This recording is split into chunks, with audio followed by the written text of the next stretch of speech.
Welcome to Niha சமையல். இன்றைக்கி நம்ம நிஹா சமையலில் ஒரு சூப்பரான இஃப்தார் ட்ரிங்க் தான் பார்க்க போகிறோம். நன்னாரி மில்க் ஷர்பத் எப்படி பண்ணுறதுன்னு பார்க்கலாம்.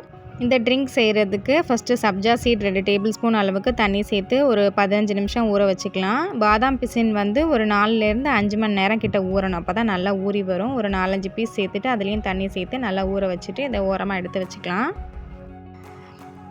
இது இருக்கட்டும். இப்போ ஒரு கடாயில் 1 லிட்டர் அளவுக்கு பால் சேர்த்துருக்கேன். நான் வந்து பசும்பால் தான் எடுத்திருக்கேன். நீங்கள் பேக்கெட் பால் வேணுனாலும் யூஸ் பண்ணிக்கலாம். இந்த பால் நல்லா சூடு வந்ததும் நல்லா மிக்ஸ் பண்ணி விட்டு சைடில் வரக்கூடிய ஆடையெல்லாம் பால் ஆடையை எடுத்து விட்டு நம்ம வந்து மிக்ஸ் பண்ணணும். இது வந்து 1 லிட்டர் பால் வந்து ஒரு 3/4 லிட்டர் அளவுக்கு வர வரைக்கும் நம்ம வந்து சுண்டை காய்ச்சி எடுத்துக்கணும். நல்லா மிக்ஸ் பண்ணி விட்டு பால் ஆடையை எடுத்துக்கிட்டிங்கன்னா தான் உங்களுக்கு வந்து நல்ல டேஸ்ட் கொடுக்கும் அந்த மில்க் ஷர்பத்.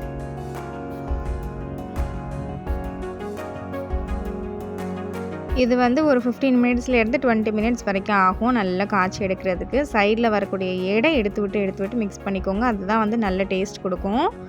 இப்போ நல்லா காய்ச்சி எடுத்ததுக்கப்புறமா ஸ்டவ் ஆஃப் பண்ணிவிட்டு நான் ஆற வச்சு ஃப்ரிட்ஜில் வச்சு எடுத்துக்கிறேன். ஃப்ரிட்ஜில் வந்து நல்லா சில் பண்ணி எடுத்துக்கிட்டேன். நான் வந்து உடனே செய்யணும் அப்படிங்கிறதுக்காக ஃப்ரீசரில் வச்சு எடுத்துக்கிட்டேன். நீங்கள் நார்மலாக ஃப்ரிட்ஜில் வச்சு எடுத்துக்கோங்க. உங்களுக்கு பால் ஏடு சாப்பிட பிடிக்கும்னா நீங்கள் வந்து அப்படியே சேர்த்துக்கோங்க. அது வந்து தான் நல்ல டேஸ்ட் கொடுக்கும். இப்போ கிட்ஸுக்கு யாருக்காவது கொடுக்குறோம் அப்படின்னா அவங்களுக்கு பால் ஏடு சாப்பிட பிடிக்காது. அதனால் வந்து நான் மிக்ஸி ஜாரில் போட்டு அடித்து எடுத்துக்கிறேன். இப்போ ஜூஸரில் போட்டு நல்லா பிளெண்ட் பண்ணி எடுத்தாச்சு. இப்போ எப்படி மிக்ஸ் பண்ணுறதுன்னு பார்த்துடலாம்.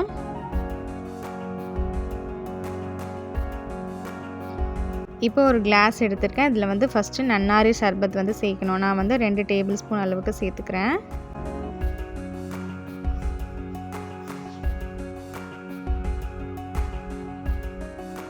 இதுக்கப்புறமா இதில் பாதாம் பிசின் வந்து 2 டேபிள் ஸ்பூன் அளவுக்கு சேர்த்துக்கிறேன். உங்களுக்கு அதிகமாக சாப்பிட பிடிக்கும் அப்படின்னா இன்னும் கொஞ்சம் கூட சேர்த்துக்கோங்க.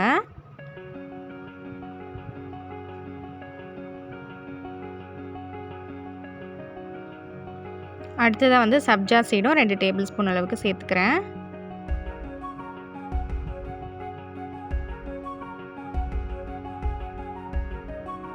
இப்போ நம்ம பிளெண்ட் பண்ணி வச்சுருக்க பாலை சேர்த்துக்கலாம். பால் ஏடோட நீங்கள் சேர்த்திங்கன்னா ரொம்ப சூப்பராக இருக்கும் டேஸ்ட்டு. இது கூடவே நீங்கள் ஐஸ்கிரீம்ஸ் உங்களுக்கு என்ன ஃப்ளேவர் பிடிக்குமோ அது கூட நீங்கள் சேர்த்துக்கலாம். ரொம்ப சூப்பராக இருக்கும். இப்போ மிக்ஸ் பண்ணிக்கலாம். மிக்ஸ் பண்ணிவிட்டு நல்லா சில்லுன்னு சர்வ் பண்ணிங்கன்னா செம்மையாக இருக்கும். இந்த ரெசிபி அவ்வளோதான். மன்னாரி மில்க் ஷர்பத் சூப்பராக ரெடி ஆயிடுச்சு. இது சம்மருக்கும் இஃப்தாருக்கும் ஏற்ற சூப்பரான ஒரு ட்ரிங்க். ட்ரை பண்ணிவிட்டு எப்படி இருந்ததுன்னு உங்களோட ஃபீட்பேக்கை கமெண்ட்டில் ஷேர் பண்ணுங்கள். இந்த வீடியோ எல்லாருக்குமே பிடிச்சிருக்குன்னு நம்புகிறேன். பிடிச்சிருந்தா மறக்காமல் லைக் பண்ணிக்கோங்க. உங்கள் ஃப்ரெண்ட்ஸ் அண்ட் ஃபேமிலியோட இந்த வீடியோவை ஷேர் பண்ணிக்கோங்க. இன்னும் என்னோடய சேனலை சப்ஸ்கிரைப் பண்ணாமல் பார்த்துட்டு இருக்கிறவங்க மறக்காமல் சப்ஸ்கிரைப் பண்ணிக்கோங்க. கூடவே இருக்கிற பெல் ஐக்கானையும் ப்ரெஸ் பண்ணிக்கோங்க. அப்போ தான் நான் புதுசாக போடுற வீடியோஸ் உங்களுக்கு நோட்டிஃபிகேஷனாக வரும்.